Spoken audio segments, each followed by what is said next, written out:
So I will give a very short presentation of the work we've done with a heavy truck maker called Scania. It's situated in Sweden, pretty close to where we are located. I will start with a very quick introduction to the center I'm working at and describe the resources we have with a focus on this collaboration, and conclude with general remarks on the industrial partnership we are trying to build.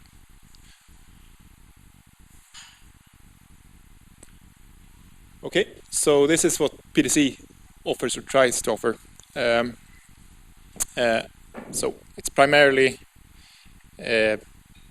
computational resources, meaning supercomputers, storage facilities, and qualified staff and support to go along with those resources. What we do currently with industry is, we have the Scania collaboration, which is more or less utilizing all of these aspects of PDC. We also do code optimization for a couple of companies.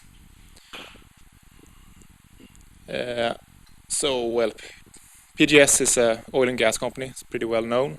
Scania, I don't know how well known it is in the US, but it's one of the largest heavy truck makers in the European market anyway.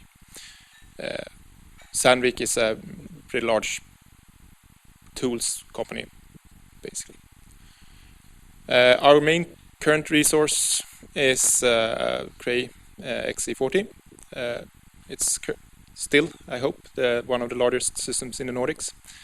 And what we try to offer industry with this system is basically a way for them to investigate whether their applications scale and whether they actually want to run their applications at the scale that this system offers.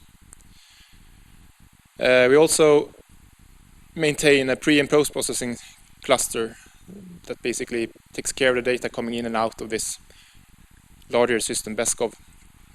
It's also our porting system for GPUs. Basically, we're pretty late adopter of GPUs. This system is supposed to give us that, while at the same time being able to do hardware-assisted off-screen rendering. Okay, so now I'm coming into the more storage-oriented parts.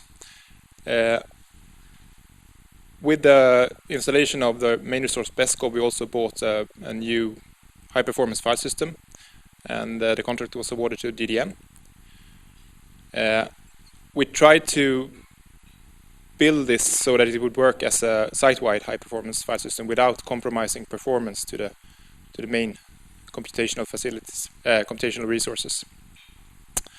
And that meant that we elected to have an intermediary InfiniBand fabric between the OSSs and the end-using nodes.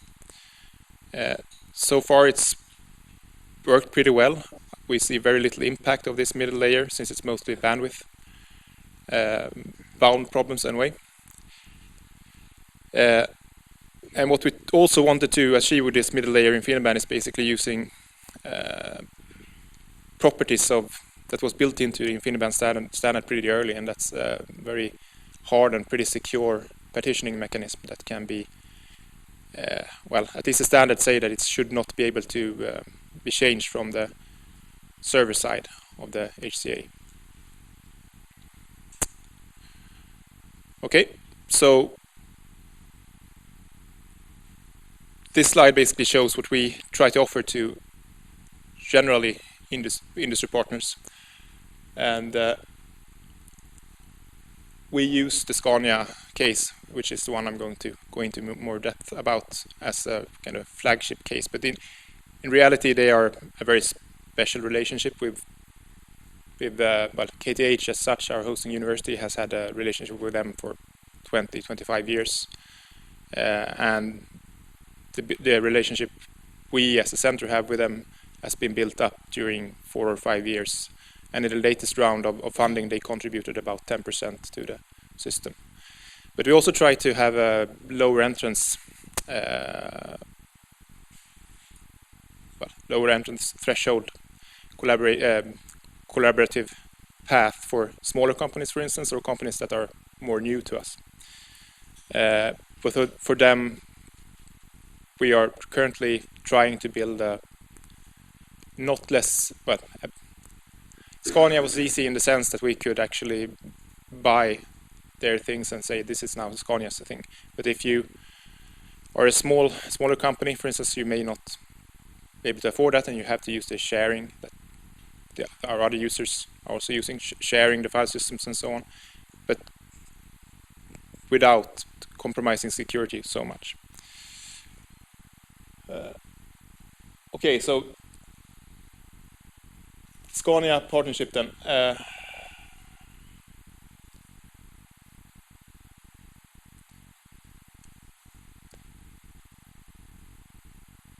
So, in a sense, we could pretty easily offer most of the HPC capabilities they would need. But the other reality is that we are also a university, and we are not supposed to compete really with stuff that companies can provide. So what we try to offer is basically things that they would not do otherwise, and no one else would offer otherwise. And that's applications at scale, and it's also qualified benchmarking of applications. It's pre-studies to see whether it would pay off for a company, for instance, to go into a more HPC focused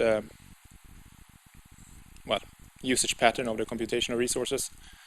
A lot of engineering work, at least in Sweden, is still done with the limit being the fact that you think you have to have your computational power under your desktop, or in your desktop, or under your desk, or pretty close to where you are. So what we're trying to do is to show smaller companies, for instance, that, well, you could also go higher and it actually doesn't have to cost much. Going into a more detailed view of the Scania partnership and how we deal with that, particularly on the storage side. This slide, a bit dense maybe. I try to touch on the high points at least. So the main concern for Scania when they started the collaborations, basically, how do we protect our data? They weren't that concerned about exposing, for instance, how much they are running or what applications they're running, but the data, basically, it's discretized images of their future trucks, more or less. So what we try to do is basically say, okay, where could this data land in a persistent fashion? And using the systems we are using and using them in such a way that we are using them, the compute nodes are not really a big issue. We only assign nodes exclusively to users. We never share nodes between several jobs. All the nodes are inherently stateless, since they are, well, diskless as well. So the only state we had to be concerned about was basically the state in the Lustre file system. So pretty early on we understood that we couldn't really let them share the general file system because, well, I guess it's no news that security is not the prime Lustre aspect that they're trying to achieve, right? And even if it were, it's pretty hard technically to ensure that the file system is secure.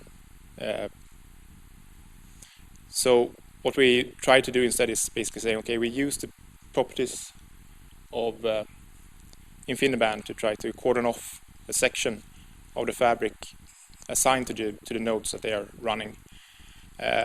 Most of this planning work was done before we acquired the systems then, so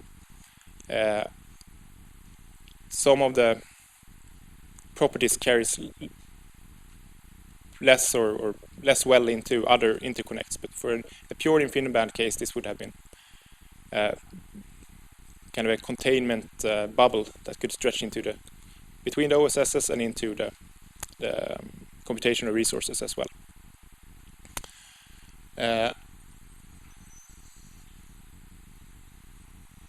So what it ended up being is basically, well, since I'm here, it's a DDN system, of course, and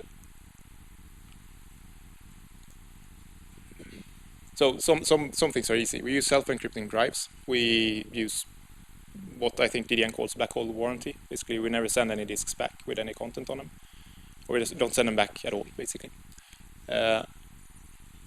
Some are then less obvious, maybe. I don't know how many of you have had recent installations of DDN Luster systems, but you could also use InfiniBand partitioning to help with some of the Luster limitations on having multiple interfaces. So partitioning was luckily already there and supported in the DDN products, but we also use it then to cordon off or make a sequestered island, basically, where the OSSs and the routers that are supposed to carry this traffic are allowed to be and speak to each other.